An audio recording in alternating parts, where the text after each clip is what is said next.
আমি এখন আসছি হাতুড়া বেসরকারি প্রাথমিক বিদ্যালয়।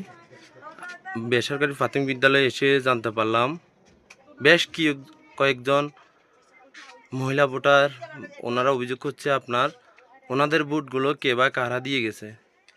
আমি এখন যার কাছে আসছি ওনার নাম হচ্ছে হাসিনা আক্তার, পিতা হচ্ছে জানোয়ার আলী, মাতা ফুজলা।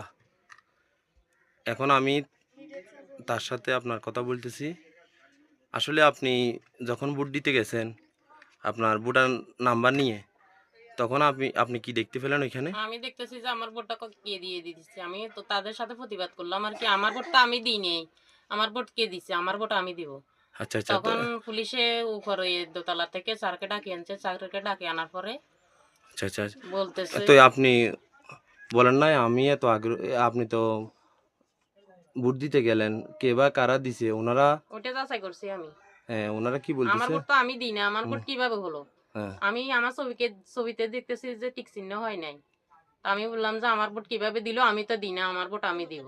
তো ওই স্যার পুলিশেরকে বলছি, আর পুলিশের উপরে স্যার ডাকি আনছে, ডাকি আনার পরে ব্লাড পেপার দিছে আমাকে 2টা, দেওয়ার পরে ভোট দিছি দান বাক্সতে ফালাই না, ওইটা একটা সিটির খাম দিছে, সিটির খামের ভিতরে ঢুকে নিছে, ওইটা নাকি উপজেলায় এক্সট্রা ভাবে দিবে, আচ্ছা আচ্ছা। এটা বলতেছে। হ্যাঁ, তো এরকম আপনি লাইনে গিয়ে আরো হ্যাঁ, আরো আরো কয়েকজনে হয়েছে বলে, আচ্ছা আচ্ছা। ওই আলম ভাইদের বাড়িতেও হয়েছে বলে, উনিও বলতেছে। আচ্ছা আচ্ছা আচ্ছা, ঠিক আছে, ধন্যবাদ।